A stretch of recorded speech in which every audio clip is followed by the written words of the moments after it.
And welcome back to another edition of my DC comic book reviews. And in this video, we're going to talk about Batman Detective Comics, issue number 1109. This one is the Flight Part 3. It is written by Tom Taylor with art and colors by Mikel Janin. It's a beautifully drawn comic book from start to finish. I'm really liking what Tom Taylor is doing with Detective Comics. I think it's his best work at DC in terms of the mainline continuity.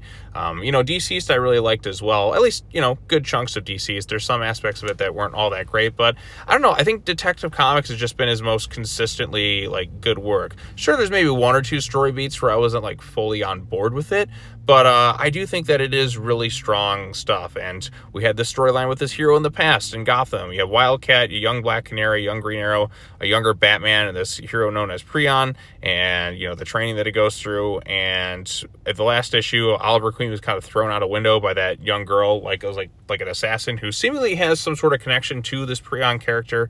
So it seems that Prion might actually not be as dead as they all thought, or perhaps there's some other mysterious figures going on. But Ollie does manage to save himself, even though Batman was ready to do so. He's like, if you're gonna fall, I was there to keep an eye on you. So he just looks at him, he's like, oh, thanks. He's like, I do kind of like the little back and forth of the dick measuring contest sometimes between Batman and Oliver Queen. Well, this thing seats two, but if you're not if you don't want me to kind of help carry you back up there, it's like, no, fine, my masculinity isn't too fragile for this. And I like the dynamic between the two of them. They're just these two billionaires that each have kind of their own ego in a way, and it's fun to see those play off each other. I sometimes like when you have characters with clashing egos, even if they're heroes especially, just kind of trying to one-up each other in their own sort of way. That's fun stuff for me. But meanwhile, the little girl right there is kind of playing innocent, but I was like, no, you push me out the window. And then she kind of jumps out, and then she has a parachute. So she clearly has some sort of interesting training going on. Batman, tries to catch her and all that, and then she kind of falls to the ground. He's like, oh, you're definitely going to have some injuries with that one, kid.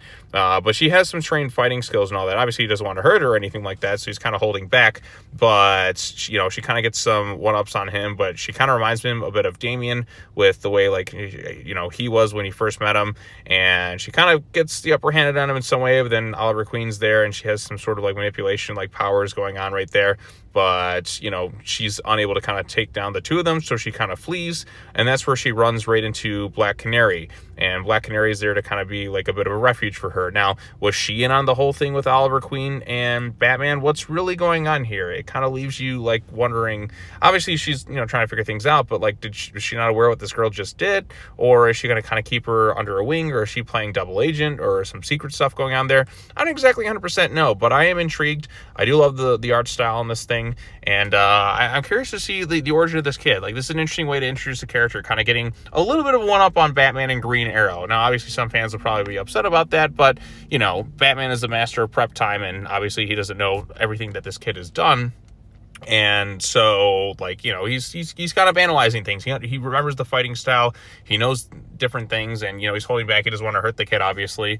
But, so I kind of like this. I like the way she's introduced. You kind of keep a little bit unexpected with how she handles things. Then you got the ending with Black Canary, and it'll be interesting to see how that whole thing unfolds. Is she going to keep the girl hidden from Ollie and Batman, or is she going to tell them right away? We'll just have to kind of wait and see. But, again, I like this issue overall, and I like what Tom Taylor is doing with Detective Comics as well. So good stuff. Like I said, I actually really like when he writes Green Arrow and Black Canary. I think those are the characters he really has a good voice for. And surprisingly, like I said, his Detective Comics run, it's the best mainline ongoing Batman book right now, because we just finished the Batman Hush 2 halfway through that, and that ended the Rebirth thing.